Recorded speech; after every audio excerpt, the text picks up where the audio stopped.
You're gonna give me a heart attack. I'm sorry. Ben, how you doing over there?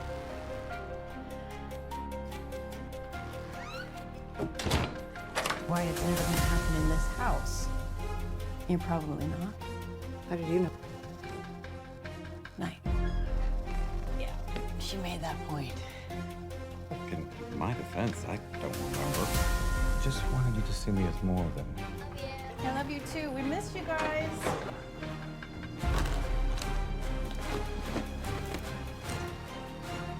They're mysterious one semester. When's your week? Horrible?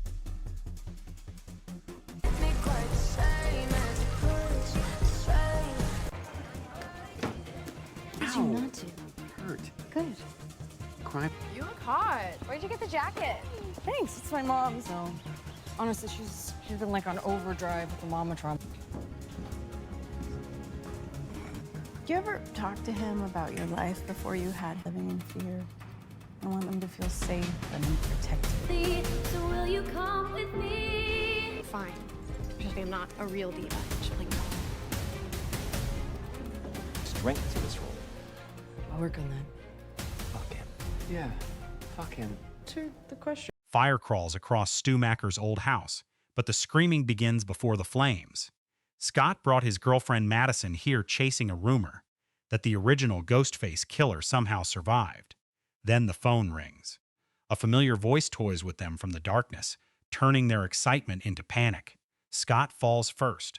Madison runs, wounded and gasping, only to smell gasoline soaking the floor. One spark erases the house and leaves Woodsboro staring at its oldest nightmare. Miles away in Pine Grove, Sidney Prescott has built the life she once believed impossible. A husband, children, and a quiet coffee shop. Her eldest daughter, Tatum, knows her mother survived something terrible, but not how deeply it still lives inside her. Then Sidney's phone lights up with a video call. An older Stu Macher smiles from the screen. "Miss me, Sidney?" And behind Tatum, a black-robed figure raises a knife. Sidney doesn't scream, she moves. The coffee cup slips from her hand as she races through the shop, shouting Tatum's name into the phone. On screen, the knife swings, but Tatum ducks, slamming her bedroom door into Ghostface's arm. The masked figure stumbles. Just enough. "Run!" Sidney cries.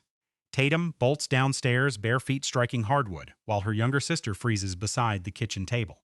Ghostface appears at the top of the staircase, silent now, watching. Then the front door bursts open. Sidney's husband, Mark, raises his gun and fires. The bullet tears through the black robe, throwing Ghostface backward. But when Mark reaches the landing, the costume is empty. Only a bloodied voice changer remains. Sidney arrives seconds later and pulls both daughters against her chest. That's when her phone rings again. Stu's voice whispers, "You protected the wrong child." From the garage comes one sharp scream. The scream comes from Mark. Sidney reaches the garage and finds him kneeling beside a pool of blood, one hand pressed against his shoulder. The overhead light flickers, buzzing like an insect trapped inside glass. Their youngest daughter, Anna, is curled beneath the workbench, trembling so violently that the metal tools above her rattle. Ghostface is gone. The side door hangs open, rain blowing across the concrete in silver sheets. For one terrible second, Sidney sees Mark's blood, Anna's terrified eyes, and the empty costume upstairs. And Woodsboro comes rushing back, not as memory, as instinct. Lock the doors. Count the exits. Trust no one. Mark tries to stand, but his knees fold. "He wanted me alive," he says through clenched teeth. "Could finished it. Didn't." Sidney tears a strip from her sleeve and binds his wound. Her hands are steady. Too steady. Tatum watches from the doorway, pale and breathing hard, and finally understands something her mother has spent years hiding. Sidney is not calm because she feels safe. She is calm because terror is familiar. Police arrive within minutes, filling the house with radios, flashing lights, and questions nobody can answer.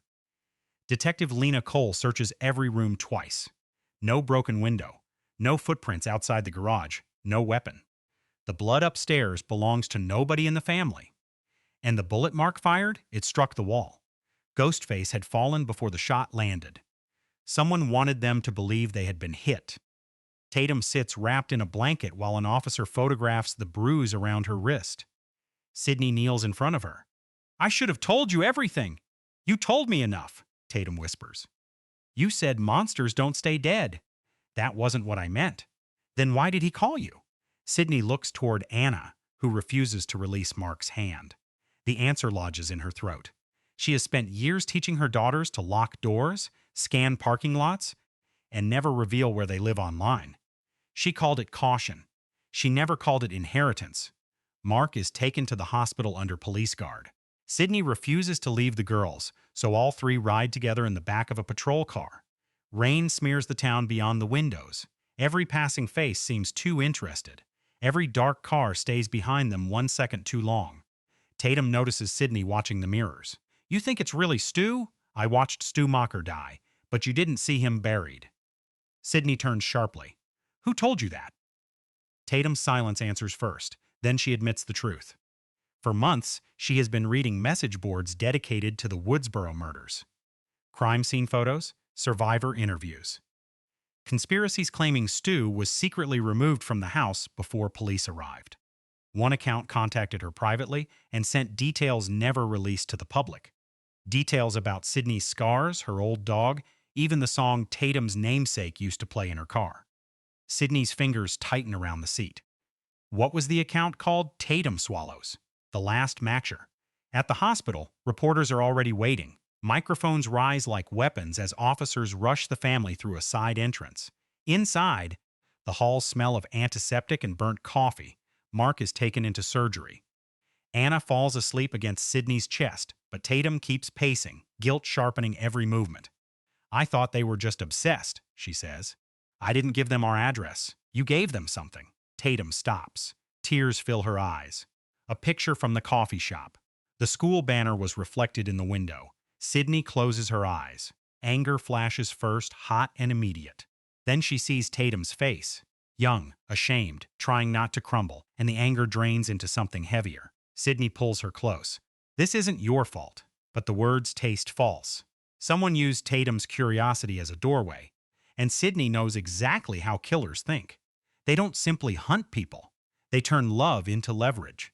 Detective Cole arrives carrying a plastic evidence bag. Inside is the voice changer found upstairs. The device contains one saved recording, buried beneath layers of distortion. Cole plays it through her phone. At first, only static. Then Sidney hears her own voice, younger, shaking, pulled from a night she has spent decades trying to forget. Please, don't hurt my father. The recording ends with a man laughing. Not Stu. Sidney knows that laugh. She heard it through a closet door while her mother's killer moved around the house. She heard it in a police station. She heard it before Cotton Weary died. Roman Bridger. Impossible. Cole's phone suddenly rings. Unknown number. She answers on speaker, one hand already reaching for her weapon. Ghostface whispers. Sidney keeps looking backward because she's afraid to see what's standing beside her. The hospital lights die. Emergency lamps glow red along the corridor. Somewhere nearby, a door locks with a mechanical click. Then another. Then another. Tatum reaches for Sidney's hand, but Anna is no longer in the chair. Sidney's pulse stops. 1 second earlier, Anna was curled beneath a gray hospital blanket. Now the chair is empty, the blanket sliding slowly to the floor. Sidney lunges into the corridor, calling her daughter's name, but the red emergency lights turn every doorway into a wound. Nurses shout behind locked stations. Patients pound on glass. Somewhere above them, the hospital intercom crackles, and Ghostface begins humming the same lullaby Sidney used when Anna was a baby. Tatum grabs Sidney's arm. Mom, listen. The humming moves through the speakers 1 floor at a time, upward. Sidney runs for the stairwell. Detective Cole follows, weapon raised, while Tatum refuses to stay behind. They climb through darkness, the metal steps trembling beneath their feet. On the 4th floor, they find Anna's bracelet hanging from the door handle. On the 5th, a small shoe sits in the center of the landing. On the 6th, blood drips from the ceiling. Sidney looks up. A body crashes through the maintenance hatch and slams onto the stairs between them. It is the officer assigned to guard Mark. His throat is cut, his badge pinned to his chest with a hunting knife. Tatum screams. Cole fires into the darkness above, but only sparks answer. Then Ghostface speaks through the intercom. Wrong floor. An elevator bell rings below. Sidney races back down, taking the steps 2 at a time. Her lungs burn. Her wounded memories begin choosing the path before she does. Corners first, reflections second, never stand in front of a closed door. The elevator opens on the 3rd floor. Anna stands inside, alive. Her face is wet with tears, and silver tape covers her mouth. Behind her, Ghostface holds a knife beneath her chin. Sidney raises both hands. "Take me," the mask tilts. That was always the idea. Tatum moves beside her mother, but Sidney blocks her with one arm. Cole circles toward the elevator controls. Ghostface sees it and presses the blade harder. A thin red line appears beneath Anna's jaw. "Gun down," the killer orders. Cole lowers her weapon, slowly. Then she turns it toward Sidney. Silence. Tatum stares at the detective. "What are you doing?" Cole's expression does not change, but her hand shakes. "Exactly what he told me." Sidney sees it then, the fear behind Cole's eyes, the earpiece hidden beneath her hair, the blood soaking through the side of her jacket. She is not the mastermind. She is another hostage. "Who does he have?" Sidney asks. Cole's mouth tightens. "My son." Ghostface laughs. "Everybody has someone." The elevator doors begin to close. Sidney dives forward. Her fingers catch the gap, and the doors shudder open again. Ghostface slashes at her hand. Sidney pulls back, blood streaking her palm, but Tatum throws the officer's fallen badge between the doors, jamming them. Cole suddenly spins and fires. The bullet strikes Ghostface in the shoulder. Anna drops. Sidney drags her out as the killer staggers against the elevator wall. Tatum kicks the knife away. For one breath, they have him trapped. Sidney grabs the mask. She tears it off. The face beneath belongs to nobody she recognizes. A young man. Barely 20. Pale skin. Terrified eyes. He smiles through the blood in his teeth. "I'm not Stu." Then he bites down. A sharp crack comes from inside his mouth. Foam gathers at his lips. His body convulses once and goes still. Poison. Cole kneels beside him, searching his pockets. She finds no identification, only a phone taped beneath the robe. The screen displays a live video feed. Mark lies in his hospital bed, unconscious. A figure in black stands beside him. But this ghost face is not holding a knife. They are holding Mark's wedding photograph, turning it toward the camera so Sidney can see the date written across the bottom. The date is wrong. Not by a day. By 7 years. Sidney takes the phone, staring at the image. She and Mark were married 12 years ago. At least that is what he told her. That is what the photographs, the license, the memories all said. Ghostface removes one glove and places a familiar silver ring on Mark's chest. Roman Bridger's ring. Then the figure leans close to the camera and speaks without a voice changer. "Ask your husband what his real name is." The feed cuts to black. Behind Sidney, Anna begins crying. Tatum whispers that it must be another trick. Detective Cole says nothing, because Mark's medical file is still open on the abandoned nurse's computer, and under patient history, one sealed record has just unlocked. Birth name? Marcus Bridger. Sidney reads the name once, then again. Marcus Bridger. The letters refuse to become real. Beside her, Mark lies unconscious on the live feed that has already gone black, while the hospital alarms begin wailing through the dark. Anna clings to Sidney's waist. Tatum stares at the unlocked medical record, waiting for her mother to say it is fake. Sidney cannot, because beneath the birth name is a photograph of Mark at 16 standing beside Roman Bridger outside a children's home in Los Angeles. Same eyes, same jaw, same silver ring hanging from a chain around his neck. Mark is Roman's half-brother, and he never told her. The hospital lights flicker back on. Every monitor in the ward flashes the same image, a countdown beginning at 45 minutes. Detective Cole's phone rings. Ghostface speaks softly. 2 families, 2 secrets, 1 ending. A map appears on the screens, marking an abandoned film studio at the edge of town. Stage 7. Cole recognizes it immediately.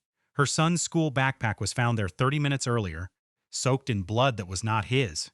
Sidney looks toward Mark's room. Empty. The bed remains. The restraints hang cut from the rails. A trail of blood leads to a service elevator, now descending toward the basement. They run. Sidney forces Anna into Cole's arms. "Get both girls outside." Tatum pulls away. "I'm not leaving you. You almost died tonight. So did you. You still ran toward us." The words hit harder than Sidney expects. Tatum's hands are shaking, but she does not step back. She has Sidney's fear. Sidney's stubbornness, too. That combination kept Sidney alive, but it also buried nearly everyone who stood beside her. Sidney cups her daughter's face. Then stay where I can see you. They reach the basement and find Mark's hospital gown discarded near the ambulance exit. Blood streaks the pavement beyond it, leading to a stolen police cruiser. On the driver's seat rests a cassette tape labeled for Sidney. Cole pushes it into the old dashboard player. Mark's voice fills the car. He says his mother abandoned him when he was 6. Years later, Roman found him through adoption records. Roman gave him money, a new identity, and one request. Watch Sidney Prescott. Learn her routines. Earn her trust. Be there when Roman was ready to destroy her life. Mark's breathing breaks on the tape. But I loved her. I loved the girls. Roman died, and I thought the secret died with him. Sidney closes her eyes. Every anniversary, every whispered promise, every night Mark held her after a nightmare. Were those moments real, or simply part of a role he never stopped playing? The recording continues. Sidney, if you're hearing this, someone found Roman's archive. Someone knows what I did. And they know the one thing I never told you. The tape clicks off. Tatum whispers, "What didn't he tell you?" A message appears on Sidney's phone. Stage 7, 37 minutes. They race through rain toward the studio. Cole driving fast enough to make the cruiser drift through intersections. Anna sits between Sidney and Tatum, clutching both their hands. Nobody speaks. Outside, thunder splits the sky. Inside Sidney, something colder is breaking. At the studio gate, they find police vehicles already parked in a perfect line. Engines running, doors open, no officers. Cole draws her gun. This is wrong. A spotlight snaps on above stage 7, then another, then 20 more, revealing a full-scale recreation of Woodsboro's Main Street. Stu Macher's house stands at one end, Sidney's childhood home at the other. In between are places where people she loved were murdered, rebuilt with sickening precision. The theater, the police station, the college sound booth, even the kitchen where Dewey bled out. Tatum looks around, horrified. Who could build this? A speaker crackles overhead. Someone who remembers better than you do. Ghostface appears on the roof of the Prescott house. Then another steps from Stu's doorway. A third walks from behind the theater. 3 killers, all holding knives. Cole aims upward, but a child's scream explodes from the speakers. Her son. She lowers the gun instantly. "Mom!" he cries. "Please!" The voice comes from 3 different buildings at once. Ghostface laughs. "Choose carefully, detective." Cole runs toward the police station set. One killer follows her across the rooftops. Sidney pushes Anna behind a parked prop car. "Stay down," but Anna grabs her sleeve. "Dad is here. How do you know?" Anna points towards Sidney's childhood house. A man stands inside the upstairs window. Mark. His face is bruised. His hands are tied. Behind him, a projector throws old home movies across the wall. Sidney's mother laughing. Roman watching from a distance. Mark as a child, standing just outside the frame. Tatum moves toward the house, but Sidney stops her. The countdown drops below 20 minutes. Then every door on the street slams shut at once. Metal locks engage beneath the sets. Gasoline begins pouring from hidden pipes along the sidewalks, shining beneath the studio lights. Ghostface raises a detonator. "Here's the secret Roman died protecting," the voice says. Mark wasn't sent to watch Sidney. The projector image changes. A hospital room, a newborn child. A young Mark standing beside the crib. The date matches Tatum's birthday. Ghostface tilts the mask toward her. He was sent to take his daughter back. Tatum stops breathing. Sidney turns toward Mark's silhouette in the window, but the projection behind him changes again. Hospital records. A hidden paternity test. A photograph of Mark holding newborn Tatum before Sidney ever saw him. The truth hits like a blade slipped between ribs. Mark did not meet Sidney years later by chance. He had been there from the beginning, moving around the edges of her life, waiting for Roman's command. Tatum backs away. "You knew me?" Mark fights against the ropes. "I didn't know she was mine until after she was born." Ghostface presses a knife to his throat. "Tell the whole story." Mark looks down at Sidney. Shame bends his face. Roman had arranged everything. The doctor, the false paperwork, the anonymous donor records Sidney believed were sealed. Mark was meant to claim Tatum after Sidney broke under another killing spree. Roman thought motherhood would make her easier to destroy. But Sidney never broke, and Mark never took the child. "I watched you hold her," he says, voice cracking. "You looked at her like she was the first good thing the world had ever given you. I couldn't take that away." Tatum's eyes fill, but anger arrives before tears. So you stayed. You married her. I stayed because I loved you both. Or because Roman told you to. Mark has no answer fast enough. That silence destroys him. The countdown reaches 12 minutes. Gasoline spreads beneath the buildings, carrying the sharp chemical smell through the studio. Above them, one ghost face jumps from the roof and lands on a balcony. Another disappears behind the theater facade. The third still holds the detonator. Sidney studies them. 3 masks, 3 bodies, but only one voice has spoken all night. A trick. She looks at the gasoline, the pipes, the perfectly rebuilt street. The killers want movement, panic, separation. So Sidney does the opposite. She stands still. Roman loved movies, she calls out, but he hated sharing credit. The ghost face holding the detonator tilts its head. You're not honoring him, Sidney continues. You're hiding behind him because nobody would care who you are. The figure's hand tightens. There, a wound deeper than loyalty. Tatum sees it too. Mother and daughter exchange one glance. No words, none needed. Tatum grabs a loose spotlight cable and yanks hard. The lamp crashes onto the wet pavement, exploding in sparks. One ghost face flinches toward the gasoline. Sidney charges the other. Everything moves. Fast. A knife flashes past Sidney's cheek. She slams the killer into the prop car, drives an elbow beneath the mask, and hears a woman grunt. Tatum swings the cable around the second attacker's ankles and pulls. He hits the street hard. The detonator skids across the pavement. Anna crawls from behind the car. Don't! Sidney screams. Too late. The third ghost face drops from the balcony and grabs her. The knife rises. Mark tears one hand free from the ropes upstairs and throws himself through the window. Glass rains over the street as he lands on the awning, rolls, and crashes onto Ghostface below. Anna escapes. Mark does not. The blade sinks into his side. Sidney reaches them and fires Cole's abandoned gun. Once. The killer falls backward. Silence, then applause echoes through the studio. Slow, deliberate. The woman Sidney struck pulls off her mask. Detective Cole. Tatum stares at her. Your son. Never here, Cole says. I don't have a son. The second killer removes his mask. Scott.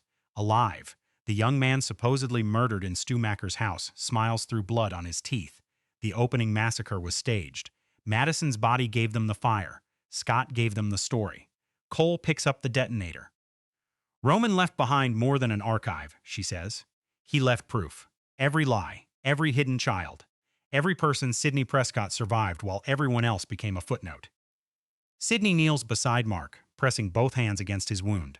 His blood pumps hot between her fingers. Cole steps closer. My mother was one of those footnotes.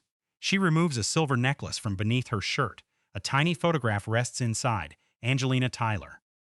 The actress everyone believed Roman murdered before the final act. Cole's eyes shine with something older than grief. She was never his victim. She was his partner. And when Roman decided he wanted the ending for himself, he erased her. Scott lifts his knife and moves toward Tatum. Mark catches Sidney's wrist. The detonator is fake. Cole smiles. No, the countdown is. The timer reaches 0. Nothing happens. Then the massive studio doors begin opening. Outside, hundreds of headlights flare to life. Cameras, reporters, live stream crews. Every screen in the studio turns on, broadcasting Sidney, Tatum, Mark, and the unmasked killers to the world. Cole raises her knife and whispers, now everyone gets to watch the final scene. The cameras begin recording. Red lights blink across the darkness. Reporters shout from behind the studio gates, believing they have arrived for an exclusive confession. Cole planned it perfectly. Sidney Prescott would die live. Mark Bridger would be exposed as Roman's accomplice, and Tatum would inherit the only role the world ever allowed Sidney's family to play. Victim. Cole lifts her knife. Sidney does not look at her. She looks directly into the nearest camera. My name is Sidney Prescott, she says, her hands still pressed against Mark's wound. Lena, Cole, and Scott are the Ghostface killers. They staged the murders, kidnapped my children, and built this place to execute us. Cole's smile vanishes. Scott rushes toward the camera, but Tatum tackles him from the side. They slam against a lighting rig. His knife slices through her jacket, missing skin by inches. Tatum drives her forehead into his nose. Bone cracks. He staggers, shocked that the frightened girl from the hospital is no longer frightened enough. Cole lunges at Sidney. Sidney rolls away as the blade strikes pavement. Mark catches Cole's ankle and pulls. She crashes beside him. then kicks viciously at his wound. He groans but holds on. Go, he gasps. Sidney grabs the fallen gun. Empty. Cole sees it and laughs. Then Anna steps from behind the prop car, holding the real detonator. Everyone freezes. She found it beneath the Ghostface mark shot. One red button, one trembling thumb. Cole's face drains of color. Sweetheart, put that down. Anna looks at Sidney. Sidney sees the gasoline covering the street, the wires running beneath the sets, the flames waiting inside every wall. She also sees the open studio doors and the crowd gathered beyond them. Not the red button, Sidney says softly. The switch on the side. Anna flips it. The studio lights die. Darkness swallows the cameras. Cole screams, furious now, and charges blindly. Sidney hears her shoes scraping through gasoline, smells her perfume beneath the chemical stink, feels air move beside her face. Sidney steps aside. Cole's knife sinks into Scott's chest. The lights return on emergency power. Scott stares down at the blade, disbelief spreading across his face. Cole releases it as though the handle has burned her. Tatum kicks his knees out, and he collapses beneath the lighting rig. Metal cables coil around his body. Cole runs. She races toward the replica of Sidney's childhood home, climbing the stairs to the room where Maureen Prescott's death began everything. Sidney follows alone. Inside, old footage flickers across the walls. Maureen, Roman, Angelina, Billy, Stu. Decades of pain reduced to images collected by people who never had to live through them. Cole waits beside the window. My mother deserved to be remembered. She deserved better than this. She deserved Roman's ending. No, Sidney says. You wanted his. Cole attacks. The knife cuts Sidney's shoulder. Sidney slams her into the wall. They crash through the bedroom, tearing down photographs and projector screens. Cole strikes with rage, but Sidney moves with experience. Block, turn, elbow, distance. Every scar taught her something. Cole grabs Sidney's hair and forces her toward the window. You survive, she whispers, and everyone else disappears. Sidney sees Tatum below, helping Mark sit up. Anna is beside them. Alive, watching. Sidney drives her head backward into Cole's face. I remember every one of them. She twists free and sends Cole through the window. Cole catches the frame with both hands, hanging above the street. For a moment, Sidney grips her wrist. Cole looks up, expecting mercy. Then she raises the knife with her free hand. Sidney lets go. Cole falls onto the metal Ghostface sculpture below. The blade slips from her fingers. Her body goes still. Police flood the studio. Reporters keep filming. Scott is dragged away alive, screaming that Cole planned everything. Mark is rushed into surgery. He survives, but the truth between him and Sidney does not heal as easily as flesh. Weeks later, Tatum visits him alone. She does not call him Dad. Not yet. But she leaves Roman's silver ring on the table and tells him he will never decide who she belongs to again. Sidney closes the coffee shop and moves her family somewhere without history attached to the walls. One evening, she finds Anna and Tatum laughing in the kitchen while Mark's unopened letters rest in a drawer. Her phone rings. Unknown number. The room goes quiet. Sidney answers. No distorted voice. No threat. Only a frightened stranger asking for help after receiving a Ghostface call. Sidney looks at her daughters, at the life terror failed to steal, and takes a slow breath. Then she says, listen carefully. I know how you survive. Scream 7 begins with a strange kind of homecoming. The man who invented Ghostface finally sits in the director's chair. Kevin Williamson wrote the original Scream, helping transform the tired slasher movie into something funny, self-aware, and genuinely frightening. Yet despite remaining connected to the franchise, he had never directed one of its films. In fact, his only previous feature directing credit was 1999's Teaching Mrs. Tingle. Nearly 3 decades later, Williamson wasn't simply returning to familiar material. He was stepping into territory once occupied by his mentor, Wes Craven. That makes this sequel feel less like another assignment and more like unfinished personal business. And the project needed someone with history. Before Williamson arrived, Scream 7 had effectively collapsed and rebuilt itself. Melissa Barrera was fired by Spyglass. In late 2023, Jenna Ortega subsequently departed, and original director Christopher Landon left during the fallout. Because Barrera and Ortega's characters had led the previous 2 movies, their absence demanded far more than a few rewritten scenes. The entire dramatic center had vanished. Williamson and returning writer Guy Busick therefore reshaped the screenplay around Sidney Prescott, turning what had been planned as another chapter for a younger generation into a direct continuation of the franchise's original emotional journey. The crucial invitation came from Neve Campbell herself. During a video call, Campbell asked Williamson to direct. He later admitted that he had never seriously considered directing a Scream movie because he did not think the opportunity was possible. His answer was immediate and emotional. That detail matters. Williamson was not hired merely because the production required a recognizable franchise veteran. Sidney, the character he created, and Campbell, the performer who gave that character a soul, pulled him back. The reunion gave the movie a creative anchor that no corporate strategy could manufacture. It became a collaboration between two people protecting a character they had carried for 30 years. Williamson's relationship with Scream has always been unusually intimate. He understands that Ghostface is not frightening simply because someone wears a mask and carries a knife. The terror works because the killer invades friendships, families, and private spaces. Williamson's scripts for the first, second, and fourth films repeatedly turned emotional trust into a weapon. Directing the seventh entry allowed him to control that mechanism visually for the first time. He was no longer handing suspense to another filmmaker and hoping the intended rhythm survived. Every pause, doorway, and phone call could now be shaped by the person who originally understood why those ingredients belonged together. His guiding idea was surprisingly direct. This chapter would not chase an elaborate new form of movie commentary. Williamson said the film did not possess the same overriding meta-goal as earlier installments. Its focus was family, specifically Sidney's relationship with her daughter Tatum and the consequences of raising a child while carrying decades of unresolved violence. Ghostface is therefore attacking more than Sidney's body. The killer threatens the ordinary life she fought to construct. Sidney once survived because she could rely on herself. Now survival means protecting somebody else, which changes every decision and gives fear a more vulnerable shape. Hovering over all of this is Wes Craven.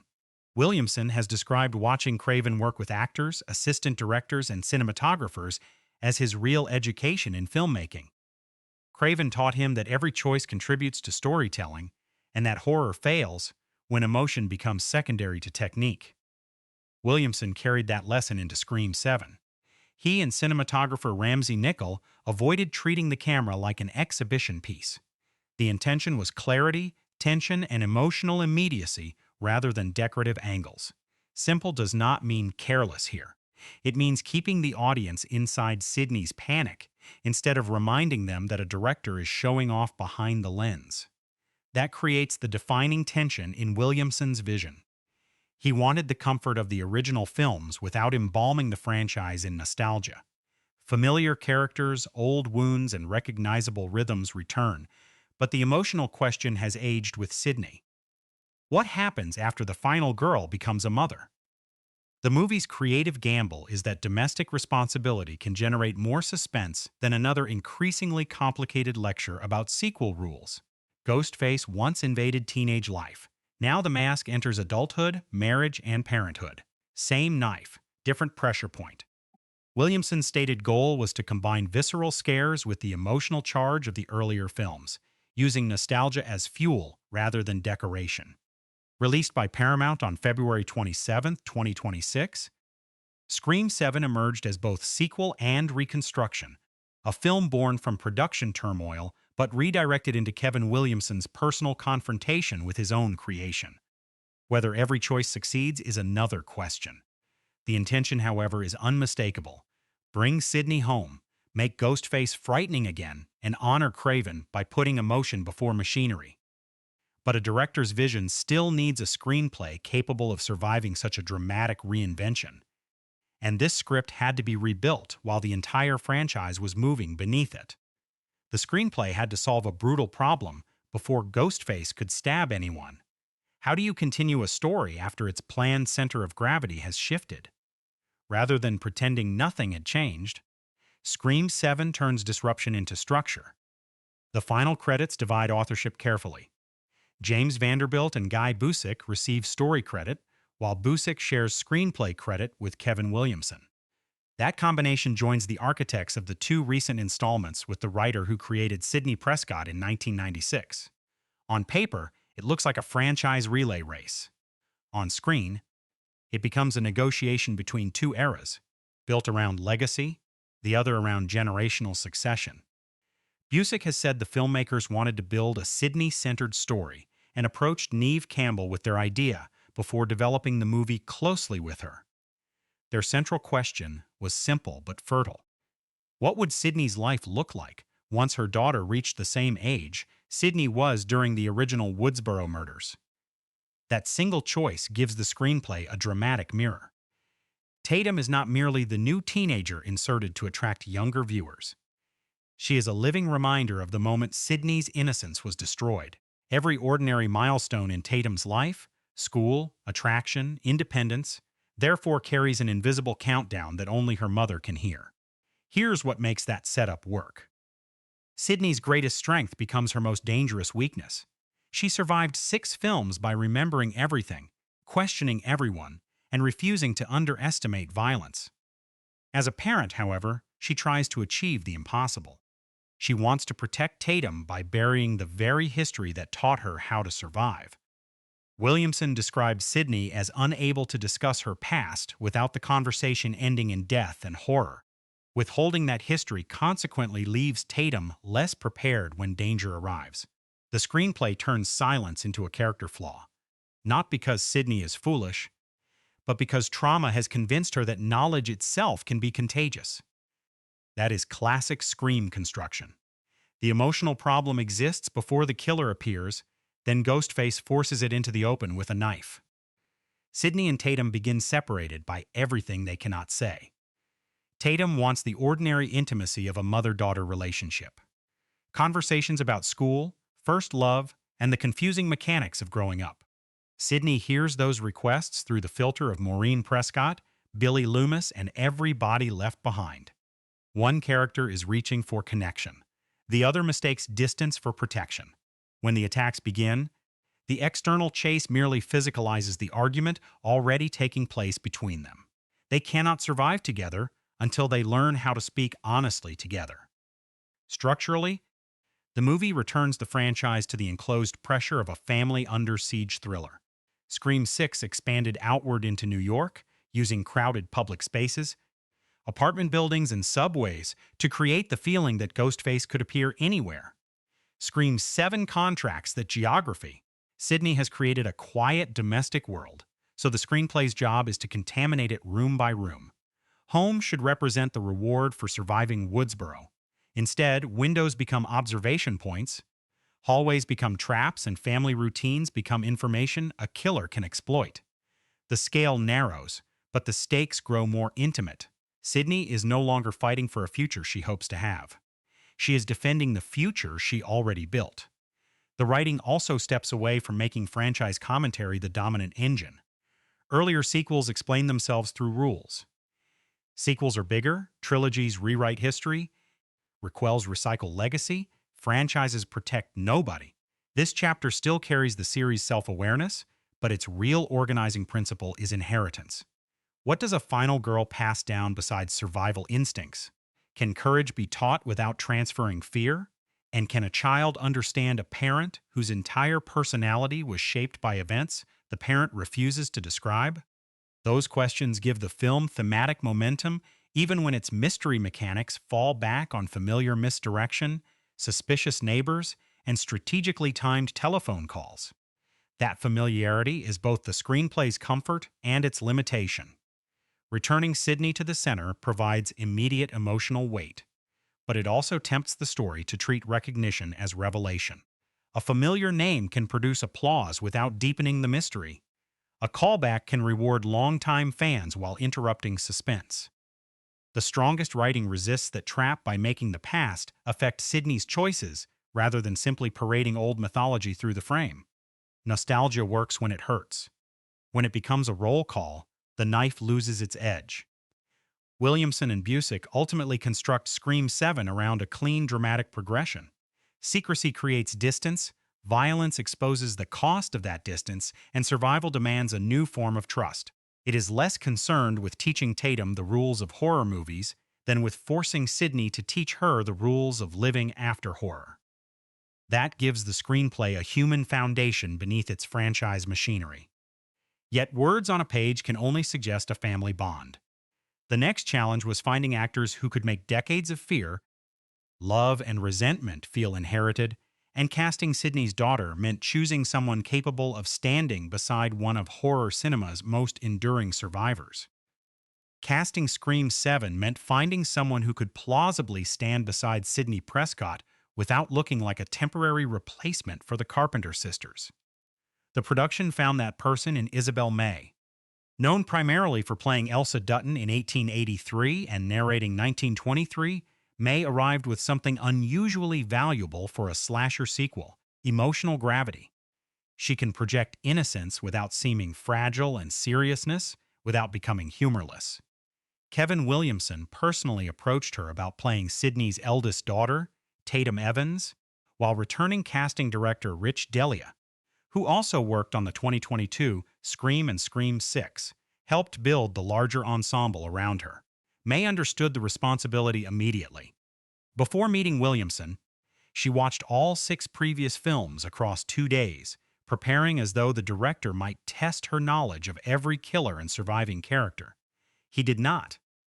What mattered was whether she could embody the daughter of horror cinema's definitive final girl while still creating a personality independent of Sidney. That distinction is everything. A weaker casting choice might have produced a Sidney imitation, another guarded brunette speaking in the same clipped survival rhythms. May brings a different temperature. Her Tatum feels more open, restless, and emotionally available, making her mother's secrecy look even more severe by comparison. The name Tatum also carries enormous weight. Sidney and Mark named their daughter after Tatum Riley, the childhood friend played by Rose McGowan, who died in the original film. May therefore enters the story already connected to the franchise's emotional history before Ghostface even calls. She reportedly helped shape smaller character details herself, choosing music for Tatum's bedroom and assembling a playlist featuring artists such as Hayley Williams and Mother Mother. These touches matter because they prevent the character from functioning only as Sidney's vulnerable child. Posters, songs, and private tastes create the impression that Tatum had a full inner life before franchise mythology came crashing through her front door. Neve Campbell's casting was less a return than a renegotiation of Sidney's value. Campbell had declined Scream 6 after concluding that the salary offer failed to reflect what she had contributed to the series. Her return for the 7th film reportedly came with a deal approaching $7 million, while she also served as an executive producer. That credit is as meaningful as the paycheck. Campbell was no longer simply being hired to scream, run, and lend legitimacy to a sequel. She had greater authority over the character's direction. After 6 films spent surviving other people's plans, Sidney's performer finally possessed more power over her own. Courtney Cox's return as Gale Weathers performs a different function. Cox had appeared in every previous installment, but she initially held off on formally committing while the screenplay continued changing. Her eventual participation preserved the franchise's longest uninterrupted casting thread and gave Campbell a scene partner carrying the same 30 years of accumulated history. Gale is not family by blood, yet repeated violence has made her part of Sidney's emotional family. Put Campbell and Cox in the same frame, and the movie gains something dialogue cannot manufacture: the visible history of 2 performers who have aged alongside their characters. Joel McHale was the ensemble's strangest gamble. He plays Sidney's husband, Mark Evans, not Detective Mark Kincaid, the Scream 3 character portrayed by Patrick Dempsey, whom many viewers assumed Sidney had married. Dempsey had acknowledged conversations about returning, but the arrangement did not materialize. Casting McHale, best known for the sardonic speed of Community, deliberately creates uncertainty. His comic persona makes him charming, but it also teaches audiences to expect deflection and concealed irritation. In a murder mystery where every new relative becomes a suspect, even likability can feel like evidence. Around the Evans family, Delia assembled a younger group featuring McKenna Grace, Celeste O'Connor, Asa German, Sam Reckner, and Michelle Randolph, while Mason Gooding and Jasmine Savoy Brown returned as Chad and Mindy Meeks Martin. Grace brings genre credibility from Ghostbusters. Afterlife. O'Connor had already worked within that same franchise. German brought the volatility of Gen V, and Reckner carried the quieter sensitivity displayed in The Fabelmans. The strategy is recognizable. Cast young performers with enough existing identity to trigger suspicion, then place them around a new final girl and let audience expectations do half the misdirection. Then come the legacy names: David Arquette, Matthew Lillard, Scott Foley, and Laurie Metcalf, whose inclusion turns the cast list itself into a puzzle. Some of these characters were definitively dead, so their announced returns encouraged months of speculation about flashbacks, hallucinations, or something stranger. That is clever marketing, though dangerous storytelling. A familiar face should deepen Sidney's trauma, not merely provoke opening night applause. Casting provided Scream 7 with history, youth, and built-in suspicion. What matters next is whether those carefully selected actors can transform recognizable names into living people, and whether Campbell and May can make this inherited nightmare feel painfully personal. Neve Campbell's most revealing moment in Scream 7 is not a scream, a fight, or another defiant confrontation with Ghostface. It is the way Sidney watches her daughter. Campbell plays those early domestic scenes with divided attention. One part of Sidney is participating in family life, while another is permanently scanning for the point where safety might collapse. She smiles, listens, and tries to appear present, yet her body rarely looks completely at rest. The teenage Sidney survived through instinct. The adult Sidney has turned that instinct into a lifestyle. Campbell understands the difference, and she never reduces motherhood to a simple mama bear transformation. This Sidney was already a fighter. What changes is the cost of losing. That makes Campbell's restraint the performance's strongest weapon. Earlier versions of Sidney often carried emotion close to the surface, grief trembling beneath anger, terror turning rapidly into action. Here, Campbell compresses everything. Her voice remains controlled around Tatum because Sidney believes control itself can prevent fear from spreading. When conversations approach Woodsboro, her face tightens before her words do. A pause arrives. Eye contact breaks. The subject changes. Campbell has explained that Sidney deliberately avoids sharing much of her history because virtually every story from that period ends in betrayal, murder, or death. The actress lets us feel that entire archive of pain without forcing Sidney to recite it. Then Ghostface contacts her, and the performance changes temperature instantly. Sidney does not react like the teenager who once struggled to understand why she was being hunted. Recognition comes first. Fear follows. Campbell's eyes sharpen as though an old machine inside Sidney has switched itself back on, but there is disgust in the reaction too. She is not only frightened by the killer, she is exhausted by the ritual. The distorted voice, the personal information, the performance of omnipotence, she knows every move. That familiarity gives Campbell an unusual challenge. She must communicate terror without making Sidney appear surprised, and competence without making her invulnerable. Her answer is anger. Ghostface has not merely returned.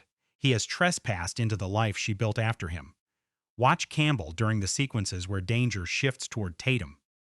Sidney's physicality becomes less defensive and more directional. She places herself between her daughter and open space. She moves first.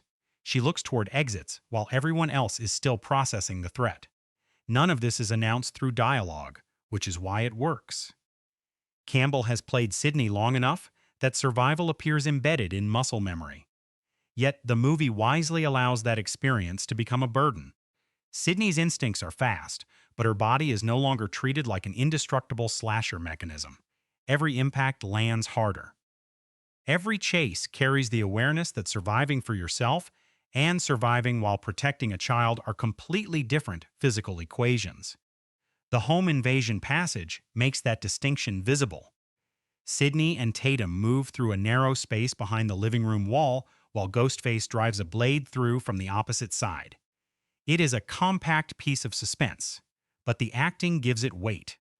Campbell makes Sidney economical, small gestures, controlled breathing, and almost frightening concentration. May plays the same danger with less certainty. Her breaths come differently. Her attention jumps between the knife and her mother. One woman understands the rhythm of the attack. The other is learning it in real time. They are performing the same scene from opposite ends of the Final Girl timeline. Isabel May's task is arguably more difficult because Scream 7 keeps asking audiences to compare Tatum with Sidney. The screenplay even positions her as a final girl in training, a phrase that captures both the character's function and the traps surrounding the performance. May cannot simply reproduce Campbell's combination of vulnerability and steel. That would turn Tatum into an imitation. Instead, she plays her as emotionally forward where Sidney is guarded. Tatum wants conversations, explanations, and ordinary recognition from her mother. She is frustrated not because she dismisses Sidney's trauma, but because the trauma occupies every room without ever being named. May described Tatum as wanting to connect over first love, school, and the basic experiences of adolescence, only to find those subjects overshadowed by Sidney's history. May is best when she allows that frustration to remain messy.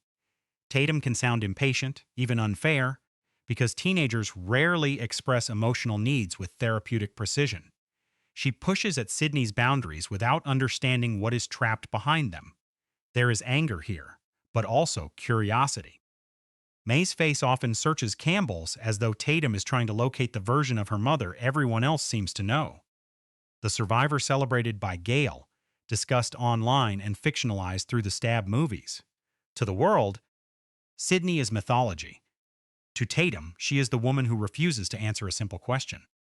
May grounds the character in that contradiction. The performance does suffer from the film's imbalance. Tatum is repeatedly described through her relationship to Sidney, and the screenplay does not always provide enough private behavior to make her equally dimensional. Some critics found May bland or argued that she never commands the camera as Campbell did in the original film. That criticism is understandable, but it also identifies a writing problem masquerading as an acting failure. Campbell's first Scream gave Sidney friendships, suspicion, grief, romance, and betrayal. May is often asked to react to her mother's legacy. You cannot demand a fully independent heroine while giving her inherited material to play. Still, May finds individuality in smaller choices. She helped design Tatum's musical identity, selecting bedroom details and building a playlist that reflected the anger and emotional confusion of a contemporary teenage girl. That preparation does not announce itself, but it gives her quieter scenes a sense of life beyond Ghostface. Her previous work in 1883 relied heavily on open emotion and lyrical narration. Here, she has to communicate youthfulness inside a faster, more suspicious genre rhythm. The transition is not seamless, yet there is something appealingly unpolished about Tatum's fear. She does not instantly become a killing machine. Courage arrives awkwardly, after panic, exactly as it should. Campbell and May ultimately work because they do not chase sentimental chemistry. Their bond begins obstructed. Affection is visible, but ease is missing. Campbell plays a mother withholding pain. May plays a daughter interpreting that silence as distance. Once violence forces them into the same survival rhythm, their performances gradually close that emotional gap. The movie may call Sidney an icon too often, but Campbell never plays an icon. She plays a tired, intelligent woman refusing to surrender her family to the story that already consumed her youth. May, meanwhile, gives that family a future worth defending. Yet no mother and daughter survive a Scream film alone. Around them stands an ensemble of returning survivors, suspicious newcomers, and familiar faces whose presence turns every reunion into a possible threat. The supporting ensemble faces a problem built into the movie's design. Almost everyone arrives carrying either too much history or not enough. Gale, Mindy, and Chad enter with established personalities, survival records, and audience affection. Tatum's friends arrive wearing invisible question marks over their heads. Victim, accomplice, or killer? That imbalance affects every group scene. The returning characters feel like people continuing their lives, while several newcomers feel positioned on a murder board. When the veterans finally converge in Pine Grove, the film's energy rises immediately. Their confidence, Irritation and gallows humor create the messy familiarity that the younger cast struggles to manufacture from limited screen time. Courtney Cox understands Gail Weathers too well to soften her completely. Gail arrives with a camera crew and the Meeks Martin twins working as her interns, instantly turning another massacre into both a personal emergency and a professional opportunity. Cox plays that contradiction beautifully. Gail cares about Sidney, but her journalistic reflexes remain almost predatory. She enters rooms already calculating the headline. Her sharpest moments come when affection and ambition collide in the same expression. Unfortunately, the screenplay brings her in during the second act and reduces her presence as the climax approaches. Cox supplies electricity, then the film unplugs her before she can redirect the story. Jasmine Savoy Brown and Mason Gooding bring the easiest chemistry in the movie because Mindy and Chad already behave like siblings rather than characters assigned to call each other siblings. Brown retains Mindy's rapid, amused intelligence, delivering the movie's limited genre analysis with the confidence of someone who enjoys being right, even when the answer is horrifying. Variety's Owen Gleiberman singled out Brown's delivery and wished the film had given her more of that material. Gooding balances her intellectual detachment with Chad's warmer physical presence. Even when they are used mainly as Gail's assistants, their teasing rhythm creates a pocket of spontaneity the film badly needs. Gooding also deserves credit for turning discomfort into character texture. He revealed that he contracted E. coli immediately before filming an important bar sequence and kept a bucket beneath the counter between takes. The physical unease visible in the scene was therefore not entirely performed. That behind-the-scenes ordeal almost becomes an accidental acting technique. Chad looks genuinely drained, unstable, and desperate to hold himself together. Gooding never advertises the suffering, though. He stays inside the ensemble, reacting to Brown instead of demanding attention. It is the kind of professional commitment that audiences rarely detect, precisely because the finished performance makes the difficulty look like part of the fiction. Joel McHale takes the opposite approach as Sidney's husband, Mark. He suppresses the sarcastic superiority that defines much of his comic work and plays Mark as deliberately ordinary, a dependable father and local police chief whose greatest narrative function is representing the life Sidney could lose. McHale's natural wit still produces suspicion because viewers expect another layer beneath his composure. The movie exploits that expectation, especially when Mark is brutally attacked and apparently removed from the story. Kevin Williamson later described the sequence as a misdirect and expressed interest in exploring Mark more deeply in another installment. For now, McHale succeeds by refusing to compete with Sidney's mythology. Tatum's teenage circle is less fortunate. McKenna Grace plays Hannah, Celeste O'Connor plays Chloe, Asa German appears as Lucas, and Sam Reckner portrays Ben, but the screenplay rarely allows the group to develop the casual intimacy that made the original Woodsboro teenagers so convincing. Their conversations often carry plot information or suspicion rather than personality. Brian Tallarico argued that the group was clearly designed to echo the first film's ensemble, including another movie-obsessed character, but lacked comparable definition. The actors supply flashes of attitude, Grace's nervous sincerity, O'Connor's alertness, German's agitation, but Ghostface reaches several of them before the writing does. Grace receives the strongest showcase through Hannah's theater attack. Suspended on flying wires while rehearsing a fairy tale production, she becomes trapped between childhood fantasy and mechanical helplessness. Grace sells the transition in stages: mild embarrassment, confusion, dawning fear, then full animal panic when she realizes she cannot reach the ground.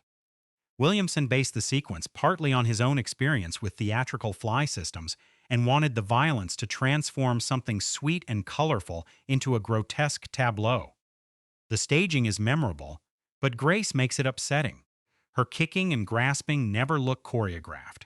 For several seconds, Hannah stops being slasher inventory and becomes a terrified child hanging above an empty stage. Matthew Lillard's return creates a stranger kind of supporting performance. The film weaponizes Stu Macher's image through manipulated video, allowing Lillard to recover the manic eyes and impulsive vocal energy that made Stu unforgettable without literally reversing his death. Laurie Metcalf.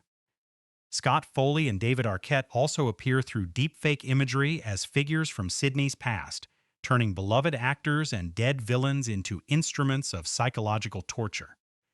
Lillard attacks the material with full-volume theatricality, yet Arquette's brief appearance as Dewey lands differently, not as a cheer moment, but as an emotional violation. The technology may be intentionally artificial, but Sidney's wound is real. The ensemble ultimately works in fragments rather than as one seamless unit. Cox, Brown, and Gooding inject personality. McHale gives Sidney's domestic life stability. Grace transforms a set piece into tragedy. Lillard turns nostalgia into menace, yet their effectiveness exposes how thinly several new characters are drawn. The actors keep the movie alive whenever the screenplay lets them interact, instead of merely waiting for Ghostface. And many of their best moments depend on the spaces surrounding them. The fortified Evans home, Gale's media apparatus, the bar, and that deceptively magical theater. Those environments are not passive backgrounds. They are the next layer of the film's storytelling. Production designer John Collins builds Scream 7 around a cruel visual joke. Sidney finally has a beautiful home, a stable family, and a community that appears removed from Woodsboro. So the movie immediately begins converting every symbol of security into a potential weapon. Collins, working with set decorator Lynn Mitchell and supervising art director Kevin Houlihan, avoids giving Pine Grove the oppressive appearance of an obvious horror location. The town looks welcoming. Streets feel walkable. Storefronts glow warmly, and autumn decorations suggest a community preparing for celebration rather than bloodshed. Ghostface does not invade a nightmare. He invades the life Sidney believed she had earned. The fictional Pine Grove, Indiana, was assembled from several Georgia locations, including Covington, Douglasville, Smyrna, and other parts of metropolitan Atlanta. Exterior shooting transformed ordinary commercial streets into a recognizably American small town, while interiors were also filmed at Great Point Studios. The art department covered Pine Grove with municipal signs, campaign posters, seasonal ornaments, and local business branding. None of those details demands attention, which is precisely why they work. The town appears to possess a history beyond Sidney. People bought coffee here before Ghostface arrived. Children rehearsed school plays. Politicians shook hands in the square. Production design creates normality first, because violated normality always hurts more. Several background details quietly connect that new town to the franchise's real creative history. Pine Grove's central square is called Craven Plaza, honoring Wes Craven without forcing a character to explain the reference. A mayoral campaign for Lynch commemorates producer Ron Lynch, who worked on the previous 2 installments. Even the local theater marquee advertises the Texas Chainsaw Massacre, placing the town inside the same horror-literate culture that has surrounded Scream since 1996. These touches are affectionate, but they also create an uneasy idea. Sidney has moved away from Woodsboro, yet the language of horror still surrounds her. She cannot escape the genre because everyone now lives inside it. The Evans house is Collins's most important creation because it must perform 2 contradictory functions. Early scenes present it as open, comfortable, and lived in, a place designed around family movement rather than defensive survival. Then Ghostface attacks and its architecture changes without physically changing at all. Doorways become sightlines. Windows become vulnerabilities. Narrow passages, separate family members. During the sequence in which Sidney and Mark face intruders inside the home, ordinary walls turn into barriers thin enough for a knife to penetrate. The design gives the action understandable geography, allowing the audience to track where danger is located while still fearing that another attacker may enter from somewhere unseen. The house becomes a diagram of Sidney's failed illusion of control. Tatum's bedroom tells a quieter story. It contains the slightly contradictory tastes of a teenager who belongs to 2026 but romanticizes earlier decades. Music references, posters, and clothes carrying the texture of the 1990s.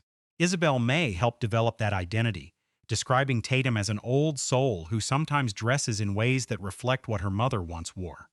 Her playlist included Talking Heads, Depeche Mode, Mother Mother, Ladytron, and Hayley Williams. Those choices create an unconscious bridge between mother and daughter. Tatum resents living beneath Sidney's reputation, yet she has absorbed parts of Sidney's generation into her private world. The Room says what Tatum will not. She admires her mother more than she understands her. Costume designer Lee Leverett extends that generational dialogue without turning the actors into replicas of earlier characters. Tatum's layered jackets, short skirts, and deliberately retro combinations resemble a teenager assembling an identity from several eras at once. Sidney's clothing is more functional. Muted colors, heavier layers, and practical silhouettes give Campbell freedom to run, fight, and move through confined spaces without making Sidney look dressed for an action movie. The contrast is subtle but effective. Tatum dresses to discover who she is. Sidney dresses like someone who has learned that an ordinary day can become a crime scene before dinner. Clothes become biography, one character reaching toward life, the other remaining prepared for interruption. The school theater provides the film's most theatrical collision between innocence and violence. Its fairy tale scenery uses bright colors, suspended props, and visible stage machinery to create a deliberately artificial world.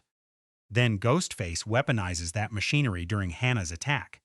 The sequence works because the environment is not naturally threatening. Flying equipment designed to create wonder becomes a restraint system. A children's fantasy becomes a grotesque display. Williamson drew inspiration from his own familiarity with theatrical fly systems, while the physical set allows the violence to unfold vertically rather than through another conventional hallway chase. Sweetness curdles into horror, pure scream. The production also reconstructed the Macher house for the opening's commercially exploited stab-themed rental property, a choice documented in the film's home release material. The original house once represented private teenage space corrupted by murder. Here, that history has become an attraction, something visitors can rent, photograph, and consume. Collins's recreation therefore operates as more than fan service. It visualizes the franchise's anxiety about true crime tourism and commodified trauma. The building is familiar enough to trigger recognition, but polished enough to feel artificial, as though someone has converted memory into a theme park exhibit. Ghostface killing inside that imitation allows real violence to reclaim a space already profiting from fictionalized violence. Not every callback lands. At times, the design becomes so crowded with references that Pine Grove resembles a curated Scream museum rather than a fully independent town. The Macher reconstruction, horror marquees, and memorial names can pull viewers out of suspense by inviting them to search the frame for franchise trivia. Still, Collins's strongest spaces serve character before nostalgia. Sidney's house communicates what she stands to lose. Tatum's bedroom captures inherited identity. The theater transforms fantasy into helplessness. Pine Grove offers warmth that Ghostface can contaminate. The sets give the violence somewhere emotionally meaningful to happen. But physical environments only become frightening through the way a camera reveals or conceals them, and Scream 7's visual strategy depends on exactly where Ramsey Nickell chooses to make us look. Ramsey Nickell began his career in lighting departments during the peak of music video filmmaking, eventually contributing to more than 50 videos with director Samuel Bayer, starting with Nirvana's Smells Like Teen Spirit. That background matters because Scream 7 constantly shifts between suburban calm and heightened visual nightmare. Nickell understands how to make an ordinary location feel iconic without polishing away its danger. Yet he and Kevin Williamson deliberately resisted turning the film into a collection of elaborate showpieces. Williamson said their rule was simple: no self-conscious angles designed merely to impress. The camera should tell the story, preserve emotion, and stay out of its own way. That apparent simplicity is supported by serious equipment. Nickell photographed the film with Sony Venice 2 cameras and Panavision G-series anamorphic lenses. The Venice 2 offers a full-frame sensor and wide dynamic range, helping retain information inside both bright flames and dark interiors. The G-series lenses provide a wide cinematic frame while maintaining relatively high contrast and controlled distortion. In plain language, the The technology lets Nickel surround Sidney with space while keeping faces emotionally readable. That is crucial in Scream, where empty areas of the frame are never truly empty. A hallway beside a character becomes a question. A doorway behind them becomes a threat. The opening sequence demonstrates the strategy immediately. The reconstructed Macher house glows with warm amber light, encouraging recognition before the violence begins. The colors suggest nostalgia, fireplace warmth, autumn comfort, the visual memory of a place fans know intimately. Then the house burns. Really burns. The production destroyed the constructed exterior through a practical fire effect, giving Nickel genuine flames, smoke, and unstable illumination to photograph rather than asking digital artists to manufacture the entire catastrophe afterward. The result has physical weight. Light flickers across the structure unpredictably. Darkness seems to move between bursts of orange. Nostalgia is not revisited, it is cremated. Pine Grove receives a warmer visual identity than the harsh metropolitan world of Scream 6. Orange street lamps, fall foliage, and soft domestic yellows create the impression of a town suspended in permanent late October. Nickel repeatedly places Ghostface inside that warmth rather than isolating the killer in cold blue darkness. The white mask catches amber light while the robe disappears into shadow, producing the impression of a face floating through an otherwise inviting environment. It recalls the visual logic of John Carpenter's Halloween. The killer does not always charge into the frame. Sometimes the shape is simply present, waiting for the viewer to notice. The scare begins before the character understands there is danger. The theater attack uses an entirely different visual language. Cool gray-blue illumination drains warmth from the rehearsal space, while concentrated stage lights create pockets of exposure surrounded by darkness. Hannah is suspended above the set, but the camera refuses to give her a heroic wide shot.